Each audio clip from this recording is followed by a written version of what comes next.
আমার ভিডিওগুলো দেখতে থাকুন, দেখতে দেখতে ভালো লাগে, ভালোবাসা হয়ে যাবে ইনশাআল্লাহ। প্রিয় দর্শক, ইউরেনিয়াম সমৃদ্ধকরণ পুরোপুরি বন্ধ নয়, কিছু ছাড় দিতে পারে ইরান। খবর হচ্ছে বিএনএন 22 জন প্রকাশিত। মার্কিন প্রেসিডেন্ট ডোনাল্ড ট্রাম্প যদি ইসরায়েলের নেতৃত্বে ইরানের উপর হামলা বন্ধের নির্দেশ দেন, তবে ইরানের সঙ্গে কূটনৈতিক আলোচনা সহজেই আবার শুরু করা যেতে পারে। ইরানের প্রেসিডেন্ট কার্যালয়ে কর্মকর্তা মাজিদ ফারাহানি গত শুক্রবার মার্কিন গণমাধ্যম সিএনএনকে কথা বলেছেন।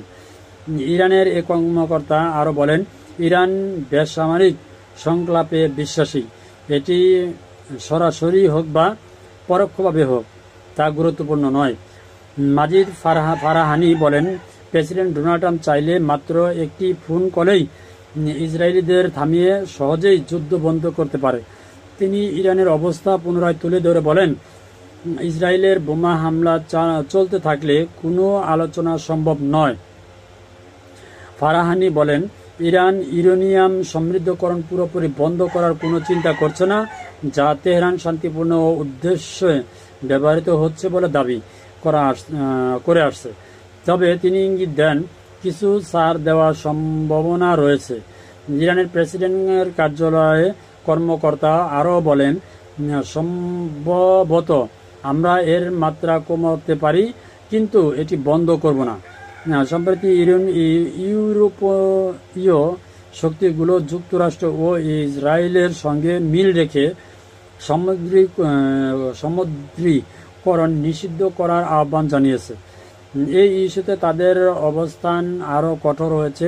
ফ্রান্সের পররাষ্ট্র মন্ত্রণালয়ের মুখপাত্র ক্রিস্টোফ লিমিউন শুক্রবার বিএনএনকে বলেন, ফ্রান্স শূন্য সমৃদ্ধকরণ বিষয়ে অস্পষ্ট অবস্থান তুলে ধরেছে।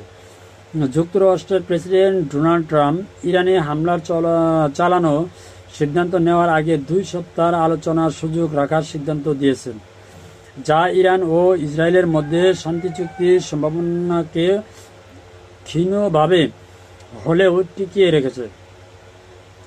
শুক্রবার জেনেভা ইরান, যুক্তরাষ্ট্র, ফ্রান্স, জার্মানির পররাষ্ট্রমন্ত্রী এবং ইউরোপীয় ইউনিয়নের পররাষ্ট্র প্রতিনিধি প্রধানের মধ্যে একটি বৈঠক অনুষ্ঠিত হয়েছে।